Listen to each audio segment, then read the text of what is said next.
catches my eye a ways down the hallway. I knock on his door, only waiting just a moment before I hear a gruff, "Enter." "Good morning," I say in my most upbeat voice when I walk in.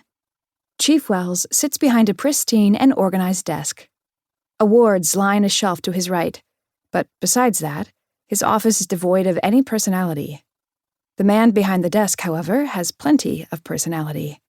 By which I mean he's wearing a frown so intense, I'm concerned this is his default expression. "You must be the shrink," Chief Wells grouses, and I fight to keep my smile from falling. I was under the impression that the chief wanted me here, but it seems like HR fibbed a little during our interview based on the lack of enthusiasm in his voice. "I'm the new department psychologist, Dahlia Chamberlain." I correct him in a placating tone. "The shrink," he repeats in a deadpan tone. Okay, he definitely isn't a fan of therapists. Message received.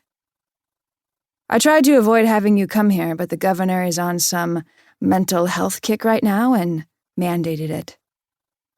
I straighten my spine and meet his hardened stare. His brown eyes are framed by bushy gray brows. I'm no stranger to the older generation's contempt for my career choice, though. "I'm sorry you don't like the idea of me being here, but I intend on doing good for this precinct. I think you'll see that my work is valuable. In your line of work, it's important to implement self-care, and therapy is a great way to do that." "We don't need any of your woo-woo self-love crap," he says, and crosses his arms over his chest. "You're only here because of blasted politicians sticking their noses where they don't belong." He gives me a look that says if lightning struck me right now, he wouldn't even blink, much less feel a glimmer of negative emotion. There's a chance he'd even smile, though he doesn't seem like a man who smiles much. I get the feeling that he appreciates blunt honesty, so I don't put my words through my therapist's filter. Regardless of why, I'm here now. You can't get rid of me, and I care too much about helping the people of this department to be scared off. So I would appreciate it if you could show me around the precinct and then to my office. I cross my own arms. He raises one fluffy brow and sniffs. "Fine, follow me." "Thank you," I say with a saccharine smile, and follow him out of his office. We walk through the building in silence.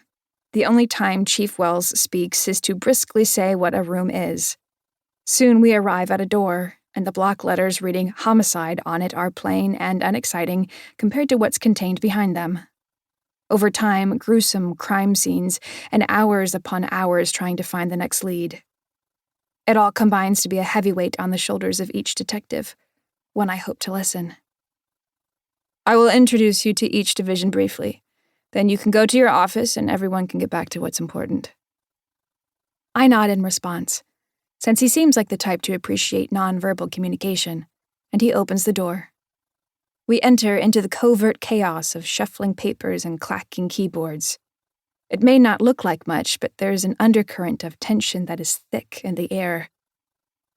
Chief Wells claps his hand hard 2 times. All of the detectives drop whatever they're doing and look toward us.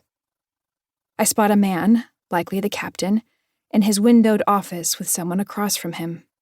He must have heard the clapping too, as both he and the man stand.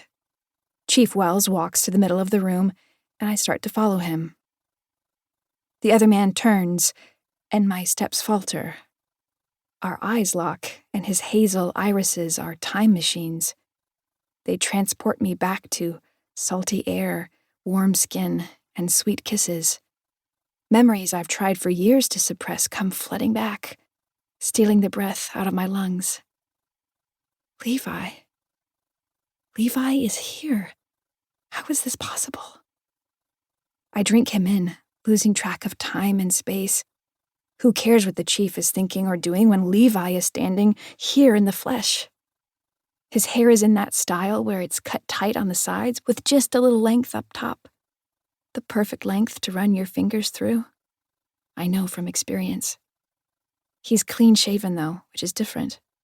When I met him, he had this delicious stubble that scraped my skin and left me raw in the best way after we kissed. The time and distance between us.